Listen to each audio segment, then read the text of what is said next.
Hey everybody, it's Steve with Sky194 and I appreciate you stopping in to check out my video. And as you can see, we are here in the garage here at Brands Hatch, and I just did a little bit of modifying on the setup from the setup that I used last night to win in my multiplayer race, but I didn't share it there because I wasn't totally happy with it. So we're going to go over it real quick and keep this video short, and also just show a couple laps, and that's it. So starting off with the tires, the left sides are 25.2, and the right front's 26.7, and the right rear is 26.5. The toe is negative 0.15, and the camber is negative 3.8 with the caster at 11, which I did lower down. That was over 4 during the race, but it seems more controllable with it lowered. Toe is on the rear is 0.15, and the camber is negative 2.7, and again that is lowered also. The traction control is 4, 5, and 4, and of course TC1 and TC2 I always try to keep within one of each other. Fuel is 50 liters with the number 1 brake pads. Mechanical, I got 4 on the anti-roll bar, 60 with the brake bias. Steering is all the way down. Wheel rate's 11,900 on the front, with an 1100 bump stop rate on the left front and a 1000 bump stop rate on the right front. Range is 0, and on the back the wheel rate is 162,000 with the bump stop rate of 600 on the left rear and a bump stop rate of 500 on the right rear. The bump stop range is 6 on both of them for the Porsche, and the anti-roll bar on the rear is 4 with the preload on the diff at 110. Dampers, these have definitely been changed a lot. The bump on the front is 7, and then it's 4, and then it's 11, and then it's 12 for the shocks on the front. And I keep saying, I should say dampers, but it's in the US we call them shocks or shock absorbers. In the rear it's 6, 4, 12, and 11. And aero, it's 55 in the front and 70 in the rear, with a 4 splitter and an 8 rear wing and a 4 and a 3 and a brake ducts, with a 2.9 to the positive on the front aero variation. Now, as you can see, I got 50 liters right now, and since I'm here in practice, let's see what it does when I just go to 10 liters. See? It dropped all the way down to 1.8. So that's one full point over, and that's just from 50 liters down to 10 liters. So see, that is the fight that you have with the Porsche, that the fuel comes off the front, and as you go, you start to get some understeer. And although I think I've limited that with how I set the car up, I think it helps that. I run it pretty stiff, but I think it helps it from doing that real dramatically. Let's see, and also I also set it up on the as loose as I can stand it, and that helps also. See, there it goes right back again. So you can imagine starting out with 100 liters and then dropping all the way down. I mean, you would really, it's a pretty substantial difference in the car feel. So let's go, and that's the setup there. Let's show a couple just a couple laps.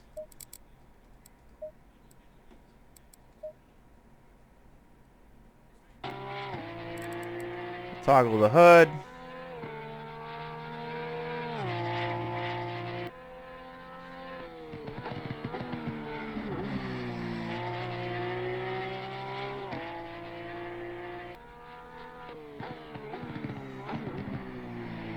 Of course, that was just me going out from the pits. So I mean, I still have, I just started out with 50 liters, and now it's down to 46.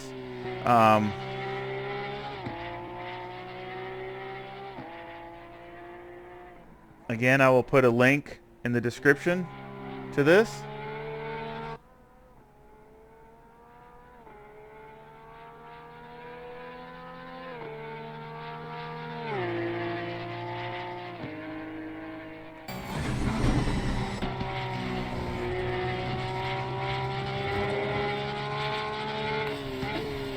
A little bit different view here.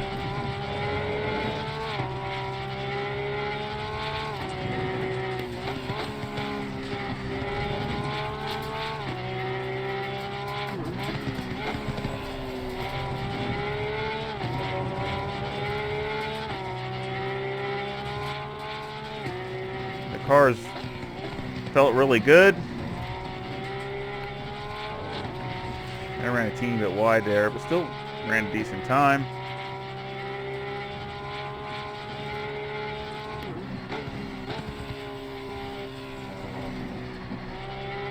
And 124.33, which is, you know, decent for running, you know, with almost 50 liters. So, I mean, that's that's back where I should be running, somewhere around there.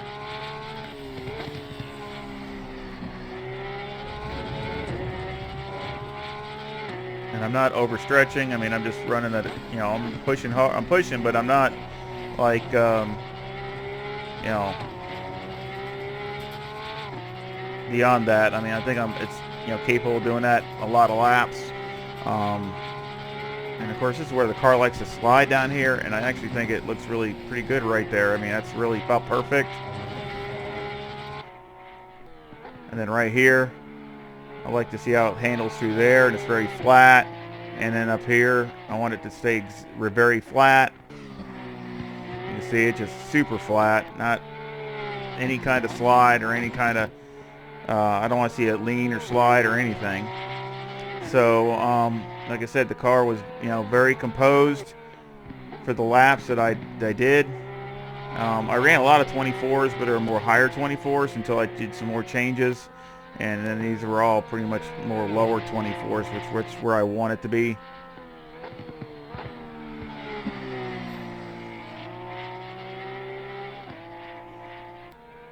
I think I was a 40 something.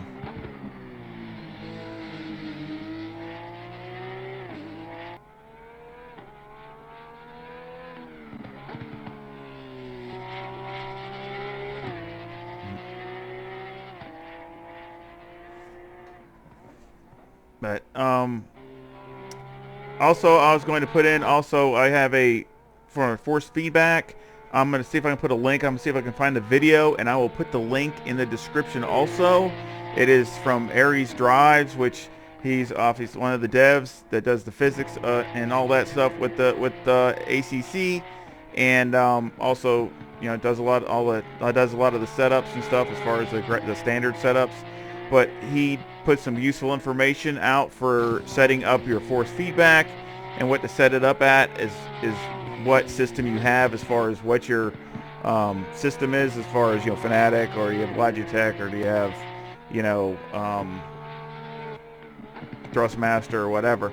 And he give you some guidelines to set it up at, and I think it's very good information because it gives you a base to where you can set it up at, and it works good. There was another lap, which that was a 124.36. So I had a 33 and a 36, and the other one before that was a 40, I think a 42 or something or whatever. So I mean, that's some, you know, really good laps there with that amount of fuel, and I think that it'll make a really good setup. And again, I'll put that link for the force feedback information, so y'all can set it. I set mine. I took my gain back. My gain was too high, and I set my gain back roughly around where he said. You know, again, it gives you a general idea. And my tripping, or, you know, basically it's not spiking anymore as much as it used to be. So clipping, which everybody calls it clipping, it's not clipping like it was. It does it a little bit still, but it's not doing it as bad. Couldn't remember the word there for a second, but basically the clipping, it's not doing it near as bad, and it's basically barely does it now. And the Porsche was one of the worst ones. So you know, I could reset some different parameters and just turn my gain back, and it seems to be working good. So I'm going to leave it there. But he gives some different setups for different, basically whichever system you have, because obviously each system requires a little bit different setup, and he just gives you an idea where to set it at, and you can go from there where you like it. But I sure hope this helps, and I hope you try to set up, and it should work good for you with the Porsche. And I hope everybody has a great day. Y'all take care. See ya.